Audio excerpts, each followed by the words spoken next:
This is Joe narrating a PowerPoint in Social Studies in the unit on Geography and the World. It's Lesson 2, Feudalism to Nation States, found on page 472 in the Kaplan. New vocabulary includes the Middle Ages, Charlemagne, feudalism, including nobles, knights, and peasants, Islam, Muslims, and the Islamic Empire, the Crusades, monarchs, the Renaissance, and the Protestant Reformation.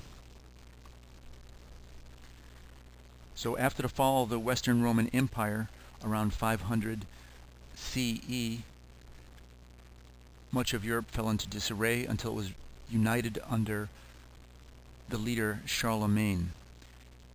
He ruled what is called the Holy Roman Empire from the years 800 to 814.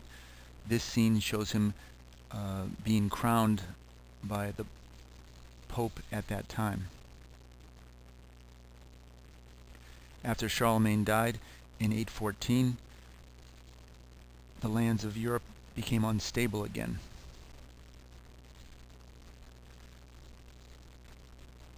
Local kings of relatively small areas developed a system where there were peasants on the bottom who farmed the land. They paid rent to knights, who were basically soldiers in the employ of the nobles. The nobles had been given the land by the king to do with as they pleased, and the nobles were loyal to the king and helped protect the king's lands.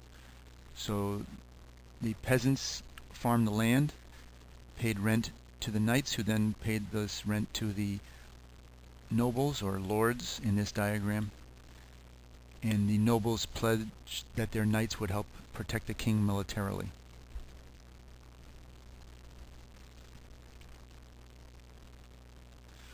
Muhammad, who was born in the year 570 CE, was the prophet who began the religion of Islam. The religion spread very quickly. This map shows the areas under Islamic influence by the year 750. So the light green, the purplish, and the dark green colors show the extent of the Islamic Empire. The Byzantine Empire in orange is the remnant of the Roman Empire. After the Western Roman Empire fell in 500, the Eastern Roman Empire, or the Byzantine Empire, still had control over Turkey and the Balkan Peninsula.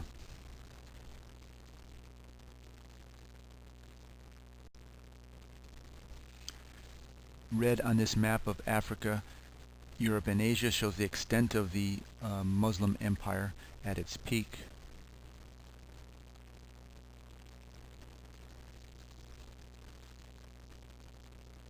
The Crusades were a series of battles fought between Christians from Europe and Muslims from the Middle East, ostensibly over the control of Jerusalem.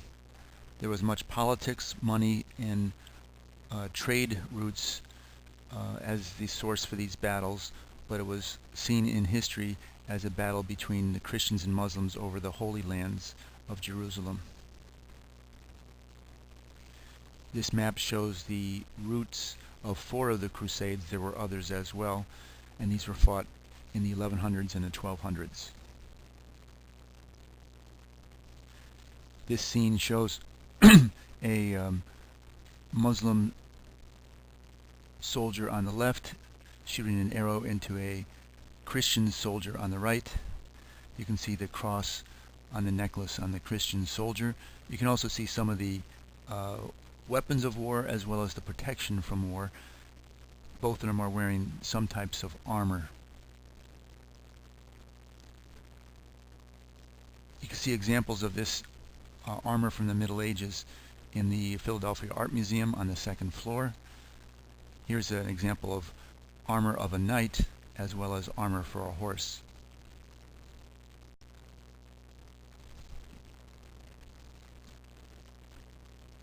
During the late Middle Ages, European nations began to merge into monarchies. For example, England's monarchy was established around the year 1100. England and France fought a series of war. For example, the 100 Years' War, which tells you roughly how long it lasted. This statue on the on the north side of the art museum is a statue of Joan of Arc.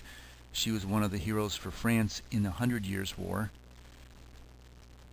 Here is a close-up of the statue. The statue is made out of bronze and it's covered with a thin layer of gold. But Joan of Arc was a teenage girl who led some of the French forces and helped French king get back on the throne. She herself was captured by the English and she was burned at the stake in 1431 at the age of 19.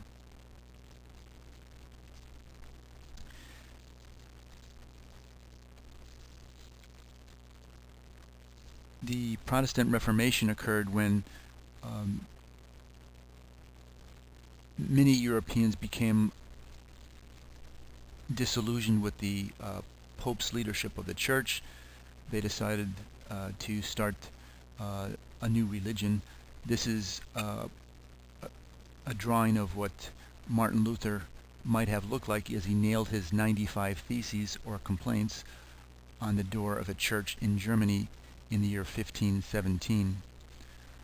So this is seen as the start of the Protestant Reformation, where the Catholic Church broke up into two different churches, the Catholic Church under the leadership of the Pope and the Protestant churches under various leaders. Your book also talks about the Renaissance, which is a French word for rebirth. That is when there was very quick growth in education, science, and the arts. It is considered to have occurred around 1400 to 1600. This brought Europe out of the Middle Ages, which were seen as the years 500 to roughly 1500. That's it for Feudalism to Nation